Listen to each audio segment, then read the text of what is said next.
Hello बच्चों, आज हम CBSE maths question paper solve करने जा रहे हैं और ये क्वेश्चन पेपर मैंने सीबीएसई की साइट से लिया है।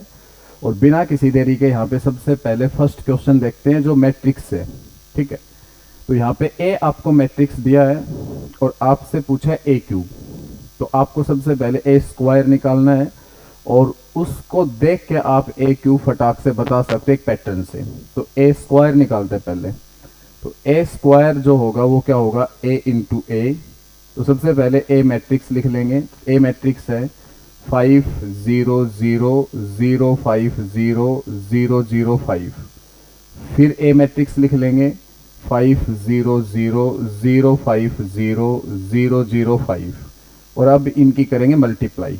अब इनकी करेंगे मल्टीप्लाई। मल्टीप्लाई कैसे होती है, रो बाई कॉलम मल्टीप्लाई होती है, रो बाई कॉलम। तो फर्स्ट रो की मल्टीप्लाई फर्स्ट कॉलम से जब हम करेंगे तो इसकी इससे करेंगे 25, इसकी इससे करेंगे, इसकी इससे करेंगे, जोड़ देंगे तीनों को। तो यहाँ पे इनकी मल्टीप्लाई करने की ज़रूरत नहीं है, क्योंकि जब इनकी मल्टीप्लाई करोगे आपस में तो इसकी इससे 0 आएगी, इसकी इससे 0 आएगी और जोड़ोगे तो 25 ही आएगा।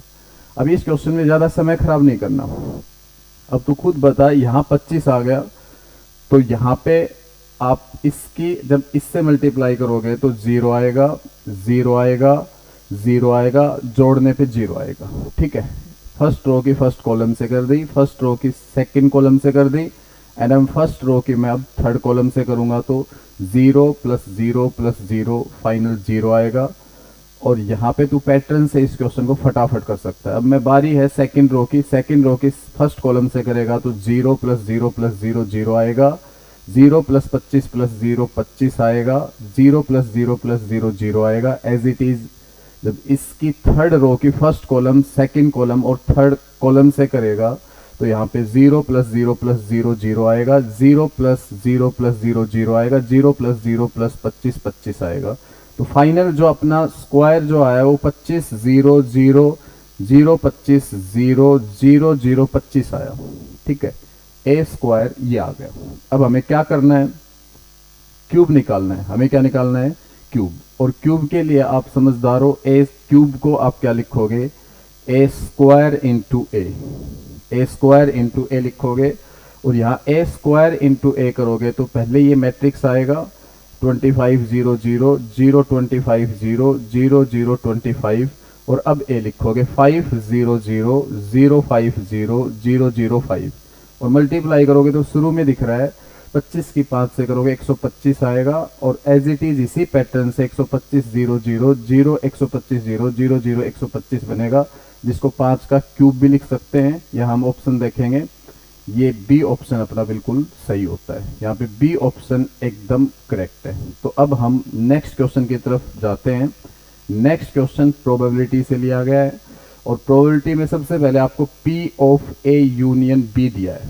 P of A union B दिया है और P of A union B देके आपको P of A intersection B B दिया है और P of A bar plus P of B bar पूछा है। तो P of A union B ये है आपके पास, and P of A intersection B ये है, P of A bar plus P of B bar पूछा है।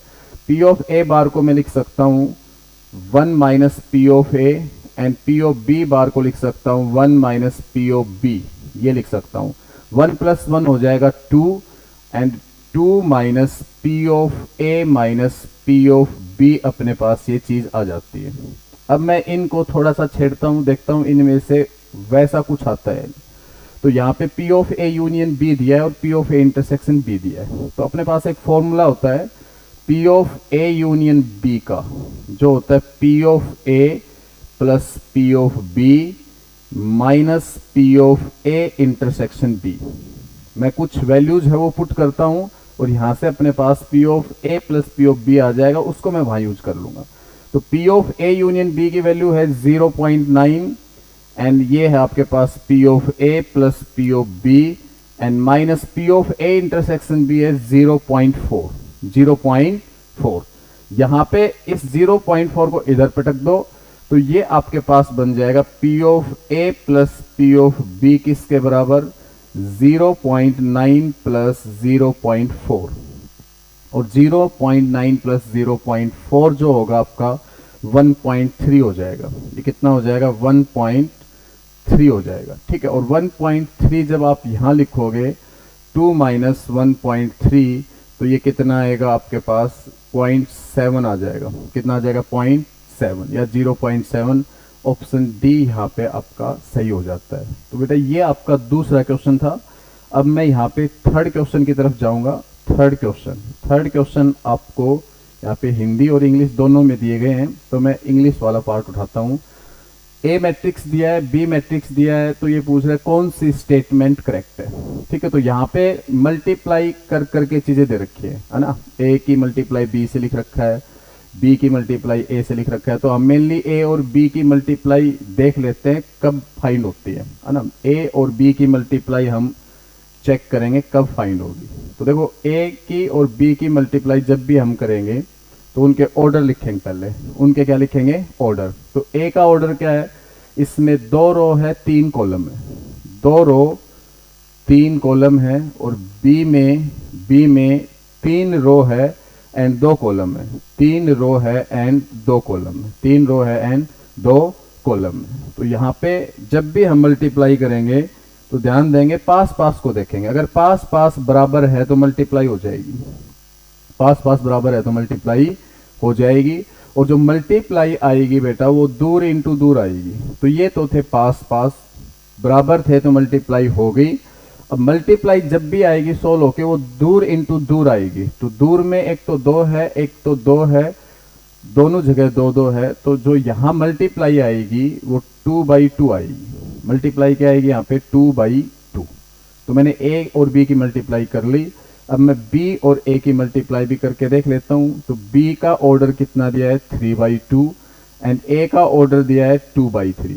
इसमें भी पास पास बराबर है, इसमें भी पास पास क्या है बराबर। तो मल्टीप्लाई तो यहाँ भी हो जाएगी।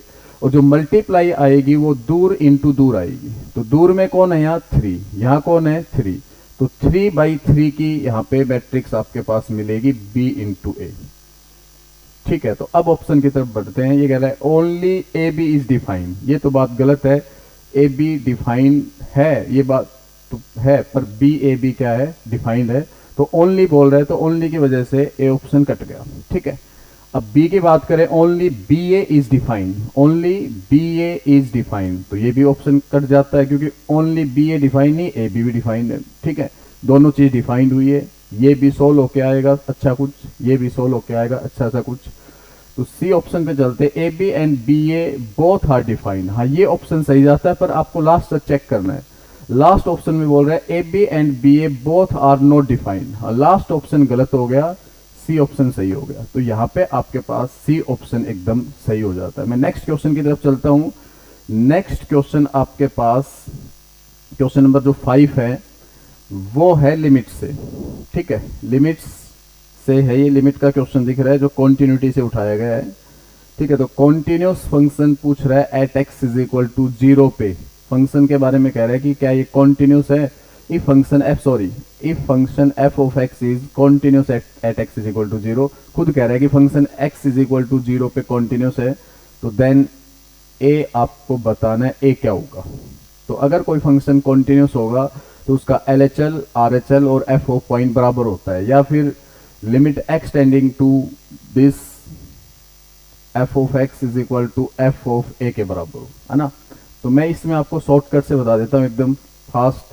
जब भी आपको ध्यान देना, जब भी आपको साइन दिखे और साइन के साथ कुछ भी हो, साइन के साथ कुछ भी हो, और आपका जो लिमिट है वो 0 को टेंड करे, 0 की तरफ जाए, जैसे x टेंडिंग टू 0 मिल जाए आपको लिमिट, तो आपको कुछ भी नहीं करना। शॉर्टकट बताऊंगा जब इस क्वेश्चन को आप अच्छे से सॉल्व कर सकते हो। तो यहाँ पे आपको क्या करना है, साइन को हटा के जो भी एंगल वो सीधा लिख देना है। साइन को हटा के जो भी एंगल है वो आपको डायरेक्ट लिख देना है।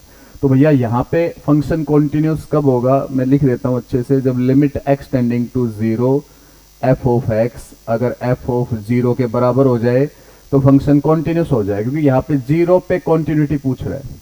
तो यहाँ पे मैं limit x tending to 0 f of x क्या है, ये जब वो 0 के आसपास है तो इसकी बात करेगा, 0 पे वो 1 की बात करेगा। तो यहाँ पे sine square ax upon x square ले आऊंगा मैं। इसको सोल्व करना है। इसमें मैंने तो आपको फास्ट मेथड बता ही दिया।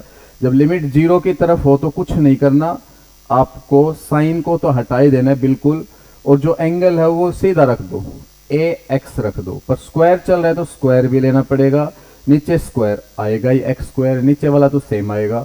अब यहाँ पे तू खुद देख, एक्स स्क्वायर से एक्स स्क्वायर कट जाएगा तो ए स्क्वायर बचा, क्या बचा यहाँ पे ए स्क्वायर। तो एक चीज तो मैंने सोल्व कर ली, limit x tending to 0 f of x. अब एफ ऑफ 0 सोल्व करना है तो एफ ऑफ 0 तो बहुत आसान है, एफ ऑफ 0 तो 1 दिया है तो मैं सीधा 1 लिख सकता हूं, और ये दोनों चीजें बराबर होगी तब फंक्शन आपका क्या होगा 0 पे कॉन्टिन्यूस। तो रख दो भाई बराबर, ए स्क्वायर इज इक्वल टू 1, तो ए की वैल्यू आएगी +-1, ए की वैल्यू क्या आ जाएगी +-1। तो यहाँ ऑप्शन सी करेक्ट होगा। तो आज के लिए इतने क्वेश्चन, आगे मैं वीडियोस बनाता रहूँगा क्वेश्चन पेपर के ऊपर, काफ़ी सारे PYQ आपको मैं कराने वाला हूँ, तो अच्छे से एक एक क्वेश्चन को आप बढ़िया तरीके से करेंगे।